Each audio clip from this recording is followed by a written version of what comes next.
Utah Utes football. 2017 Utah Utes football team. Utah Utes logo. SVG. First season 1892.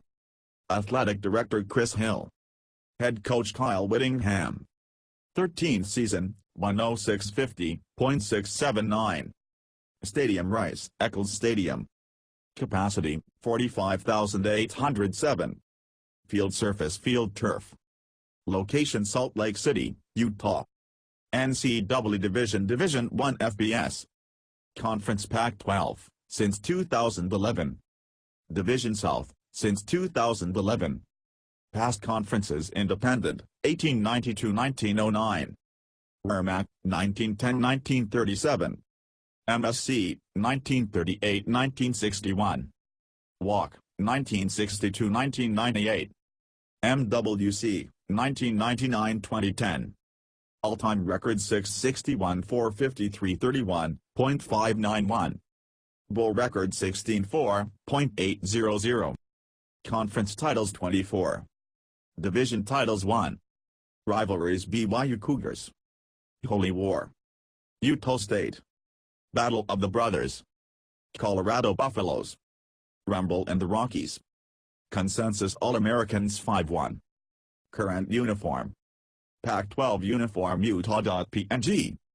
Colors red and white 2. Fight song Utah Man. Mascot Swoop. Marching band Pride of Utah. Website utahutes.com. The Utah Utes football program is a college football team that currently competes in the Pac-12 Conference, Pac-12, of the Football Bowl Subdivision, FBS, of NCAA Division I and represents the University of Utah. 3. The Utah College football program began in 1892 and has played home games at the current site of Rice Eccles Stadium since 1927. They have won 24 conference championships in 5 conferences during their history, 4, and, as of the end of the 2016 season, they have a cumulative record of 661 wins, 453 losses, and 31 ties. 5. The Utes have a record of 16-4.800 in bowl games. 6. Among Utah's bowl appearances are 2 games from the Bowl Championship Series, BCS, the Fiesta Bowl and the Sugar Bowl. In the 2005 Fiesta Bowl, Utah defeated the Pittsburgh Panthers 35-7, and in the 2009 Sugar Bowl, they defeated the Alabama Crimson Tide 31-17. 6-7. During those seasons, Utah was a member of the Mountain West Conference, whose champion does not receive an automatic invitation to a BCS Bowl. The Utes were the first team from a conference without an automatic bid to play in a BCS Bowl game, colloquially known as being a BCS Buster, and the first BCS Buster to play in a second BCS Bowl. Contents. History. Early history, 1892-1924. Ike Armstrong era, 1925-1949. Jack Curtis era, 1950-1957. Rain Eagle era, 1958-1965. Mike Giddings era, 1966-1967. Bill Meek era, 1968-1973. Wayne Howard era, 1977-1981. Chuck Stobart era, 1982-1984. Jim Fassel era, 1985-1989. Ron McBride era, 1990-2002. Urban Meyer era, 2003-2004. Kyle Whittingham era, 2005-present. Current coaching staff. Stadium. Notable players. Achievements. Bowl games. Conference championships. Rivalry games. BYU. Utah State. Colorado. Traditions. Blues Brothers theme. Utah Thunder. Future non-conference opponents. References. External links. History. 1892-1924. The 1905 football team. During Utah's first year in 1892, the Utes won 1 game and lost 2, including a loss to future rival Utah State. The first 2 games were against the local YMCA, but no one knows when these contests took place. Utah's first game against another college, Utah Agricultural College, now called Utah State, was scheduled for Thanksgiving Day, but was postponed one day due to a snowstorm. 8. Utah AC 112-0. Utah did not field a team in 1893, but resumed playing in 1894. One other season in Utah's history has been cancelled. In 1918 Utah did not field a football team due to World War I. Utah had its first sustained success when, in 1904, it hired Joe Maddock to coach football, as well as basketball and track. During his 6 seasons, he coached the football team to a record of 2891.750. 11. The school enthusiastically embraced the former Michigan Wolverine. In 1905, the Galveston Daily News reported, "He has the Mormons all football crazy." He has written here to say that his team now holds the championship of Utah, Montana, Wyoming, and the greater part of Colorado. When he won a hard-fought battle with Colorado College a week ago, the Salt Lake City papers said, "Maddock is a new way of saying success." The great Michigan tackle has taken boys who never saw a football before and made them the star players of the Rocky Mountain States. 12. In early 1910, Maddock retired from coaching, although he later coached a year at Oregon. Fred Bennion coached the Utes from 1910 to 1913. 1910 was also Utah's first season as a member of a conference, the Rocky Mountain Athletic Conference, RMAC. Bennion finished with a record of 1683.648 during his 4 seasons. Nelson Norgren finished with a record of 1311.542 during his coaching years from 1913 to 1917. Utah did not field a team for the 1918 season because of a shortage of players due to World War I.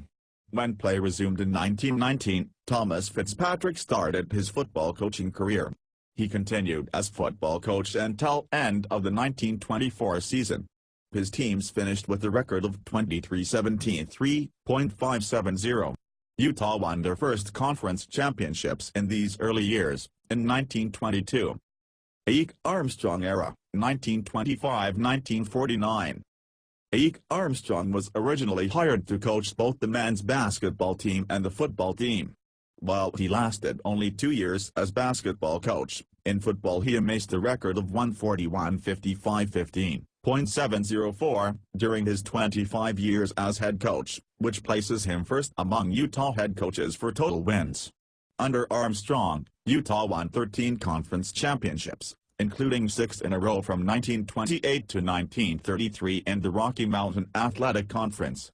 His teams produced 3 undefeated and untied seasons, 1926, 1929, and 1930, and 2 more seasons where Utah was undefeated but tied, 1928 and 1941.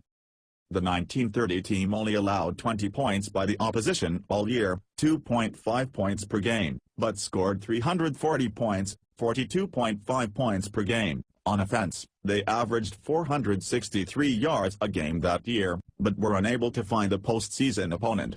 Armstrong coached the Utes to their first bowl in the 1939 Sun Bowl, defeating New Mexico 26-0. The MSC was popularly called the Big 7 Conference, and then after Colorado left following the 1947 season, popularly called the Skyline Conference or Skyline 6. Utah played in and won its first bowl game, the 1939 Sun Bowl, during Armstrong's tenure in the MSC. Armstrong also helped keep the team in existence during World War II, even though most of the other schools in the conference decided not to field teams from 1943 to 1945. Armstrong also oversaw the opening of Utah Stadium. As the popularity of Utah football grew, Cummings Field, an 11,000-capacity stadium that was just south of President's Circle on campus, no longer met Utah's needs. The stadium was part of a larger trend of universities building larger stadiums during the 1920s. Utah Stadium initially had a 20,000-seat capacity and a cost of $125,000. After the 1949 season, Armstrong accepted a job at the University of Minnesota as their athletic director.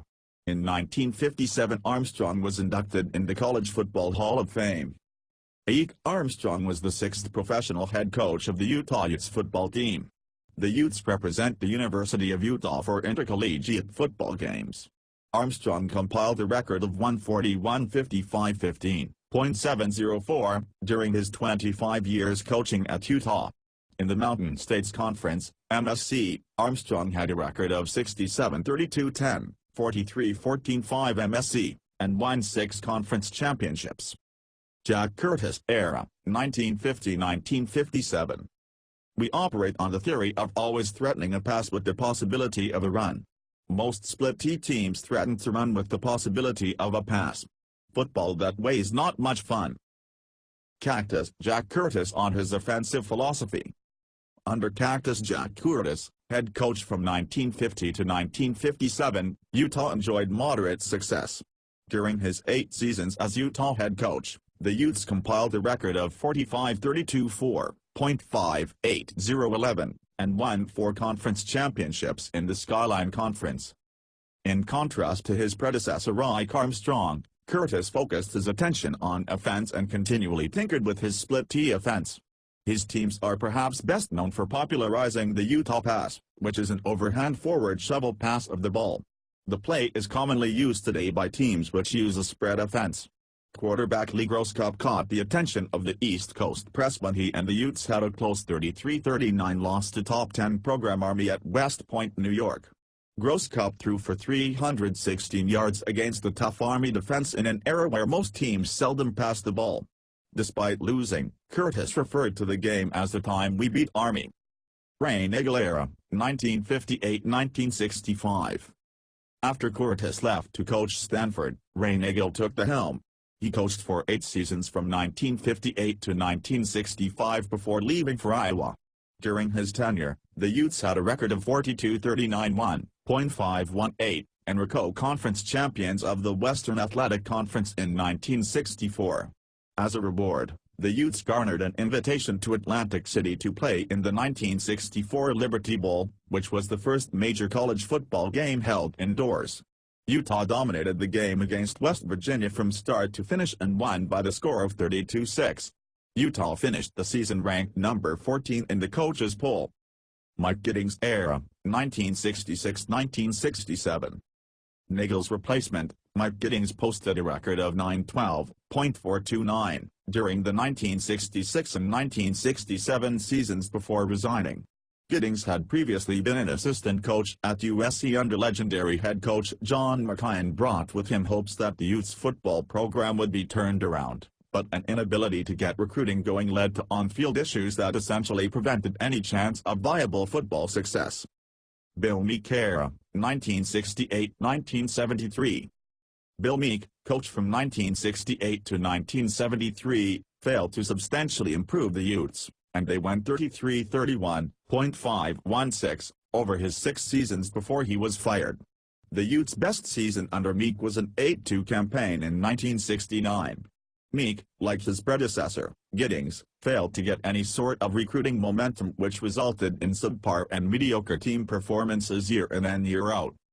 Tom Lovett era, 1974-1976. Last night I sat down and tried to think about all the highlights from last year and I fell asleep. Former coach Tom Lovett after the Utes went 110 in his first year. Ute replaced Meek with Tom Lovett, who has the lowest winning percentage among coaches of the Utah football program, with the exception of Walter Shoup, who only coached 1 game in 1895. During his tenure from 1974 to 1976, his teams posted a .528 record, .152, and had a .06 record against in-state rivals Utah State and Brigham Young, BYU. To make matters worse, these years coincided with the emergence of BYU football under the tutelage of Lavelle Edwards. Wayne Howard era, 1977-1981. Next in line was Wayne Howard, who coached from 1977 to 1981. He performed substantially better than his predecessor, and his Utah teams posted a record of 30-24-2.554, despite a record of 2-1 in his final season and being in contention for the Western Athletic Conference Championship. Howard resigned at the end of the season. He cited several reasons for leaving, but he particularly disliked the Utah-BYU rivalry. Chuck Stobart era, 1982-1984. The Utes lost whatever progress they made under Howard during the Chuck Stobart years, 1982-1984. During his tenure, the Utes compiled a 16-17-1 record, .485-11, and saw hated rival BYU earn a national championship. Though the Stobart era wasn't the worst period in Utes football history, it was marked by the continued mediocrity that had plagued the program in recent years. Stobart's 1982 and 1983 teams posted 5-6 records with only decent offenses and average defenses to show for it. The 1984 Utes improved slightly to a 6-5-1 record, but fans and administration were impatient, prompting Stobart's resignation. Jim Fassel era, 1985–1989. The program regressed further during the Jim Fassel era from 1985 to 1989, with the 25-33 record, .431. His teams were marked by high-scoring offenses and abysmal defenses. In 1989, his final season, the Utes scored 30.42 points per game, but allowed 43.67 points per game. The lone bright spot of his tenure was a 57-28 upset of nationally ranked BYU to end the 1988 season, which was dubbed by Utah fans as the Rice Bowl. Ron McBride era, 1990–2002. The thing what I'm trying to do is to bring a different approach to Utah football. It will be one where we're going to build a defense first, and it's going to be more of a smash-mouth type organization. Ron McBride after being hired as head coach. When Ron McBride arrived from Arizona in 1990, he inherited a program that had only had 5 winning seasons in the previous 16 years, and had not posted a winning season in walk play since 1985. He didn't take long to turn the program around. In 1991, his second season, he posted a 7-5 record, but a blowout loss to rival BYU kept him out of a bowl. A year later, he led the Utes to the 1992 Copper Bowl, the program's first bowl appearance in 28 years. He took the Utes to 6 bowl games during his tenure, a noteworthy feat considering the Utes had played in just 3 bowl games in their entire history prior to his arrival. His teams posted bowl wins over USC, Arizona and Fresno State. During his tenure at Utah, McBride posted an overall record of 88-63.582, at the time the second most wins by a coach in the history of Utah football. They reached their peak under McBride when they finished the 1994 season ranked number 10 in the AP poll and number 8 in the coaches poll and recorded a 16-13 victory over Arizona in the Freedom Bowl. That season, the Utes beat 4 teams who ended the season ranked: Oregon, Colorado State, BYU, and Arizona. In 1995, Utah was co-champion of the Western Athletic Conference, which was the first time in 31 years Utah had been champion or co-champion in football. In 1999, Utah was again co-conference champion, this time in the Mountain West Conference, MWC. 4. McBride's tenure at Utah began to falter in 2000. The Utes were the favorites to win the Mountain West after tying for the conference title a year earlier, but lost their first 4 games en route to a 4-7 record, their first losing record since McBride's arrival. Season ticket sales fell 15% as a result, problematic given the costly rebuilding of Rice-Eccles Stadium, and pressure rose to fire McBride. 33, the Utes rebounded in 2001, achieving a winning record and scoring an upset win in the 2001 Las Vegas Bowl over the USC Trojans in Pete Carroll's first season. With the Utes slipping again into a losing season, McBride was fired by Utah after the 2002 season and replaced by Urban Meyer. 34, despite the inglorious end to McBride's tenure, he is credited with laying the foundation for Utah's rise to national prominence, which came under his successors. Urban Meyer era, 2003–2004. We're going to play hard, play fast, and give them something to watch.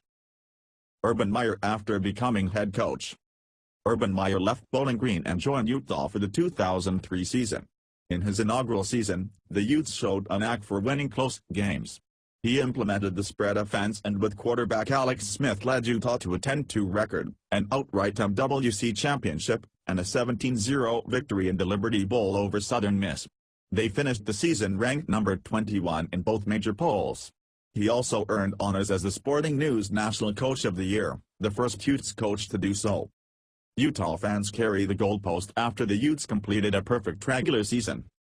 In his second season as a head coach, the Utes repeated as conference champions. They were a high-scoring team. They scored 544 total points on the season, which is a team record, and averaged 45.33 points per game. They played key out-of-conference games against Texas A&M, Arizona, and North Carolina, and they won every game by at least 2 touchdowns, 14 points. After completing an undefeated season, Utah became the first team from a non-automatically qualifying BCS conference to play in a BCS Bowl. The Utes played Big East Conference champion Pittsburgh in the 2005 Fiesta Bowl, winning 35-7. The Utes finished the season ranked number 4 in the AP poll. Later that year, Alex Smith, who during the 2003 and 2004 seasons compiled a 21-1 record as a starting quarterback, was drafted number 1 by the San Francisco 49ers in the 2005 NFL Draft. He became the first player from a college in the state of Utah to ever be drafted first. After 2 years with Utah, Urban Meyer left after the 2005 Fiesta Bowl to coach Florida. His record at Utah was 22.917, which is the highest winning percentage among Utah head coaches. Kyle Whittingham era, 2005-present. Utah offense versus New Mexico in 2009. Utah is currently coached by Kyle Whittingham, who was promoted from defensive coordinator following Utah's undefeated 2004 regular season. Whittingham served as the co-head coach in the 2005 Fiesta Bowl, helping Utah to defeat Pittsburgh. During Whittingham's first 12 years as head coach, the Utes recorded a 104.50.67511 overall and 60.42.588 in conference play. Under Whittingham, the Utes have won 10 of their 11 bowl games, the 2005 Emerald Bowl, the 2006 Armed Forces Bowl, the 2007 Poinsettia Bowl, the 2009 Sugar Bowl, the 2009 Poinsettia Bowl, the 2011 Sun Bowl, the 2014 Las Vegas Bowl, the 2015 Las Vegas Bowl, and the 2016 Foster Farms Bowl. Utah lost the 2010 Las Vegas Bowl. His .909 bowl winning percentage is the highest in NCAA history, nearly 10% better than his former boss at Utah, Urban Meyer. 40. Prior to his tenure as head coach, Whittingham worked for 11 years as an assistant coach at Utah. The final 10 years were as the defensive coordinator. Thus far, in his 23 years with the program, Utah has compiled a 189-91 record, .675, played in 16 bowl games, winning 14, captured 5 conference titles, won 1 Pac-12 South Division co-championship, and finished in the top 10 3 times. In 2008, Utah posted a record of 13-0 on their way to winning the AMWC championship, and they were the only undefeated team in the Football Bowl subdivision. During the regular season, the Utes beat Michigan on the road and Oregon State, TCU, and BYU at home. Their undefeated 2008 season resulted in an invitation to the 2009 Sugar Bowl, which made them the first non-BCS school to be invited to a second BCS Bowl. Utah won the Sugar Bowl and beat heavily favored Alabama by a score of 31-17. 4 of the teams Utah beat ended the season in the coaches and AP polls: Oregon State, TCU, BYU, and Alabama. Both TCU and Alabama ended in the top 10. 39. In the final coaches poll and AP poll, Utah finished at number 4 and number 2, respectively, for their highest ranking in each poll ever.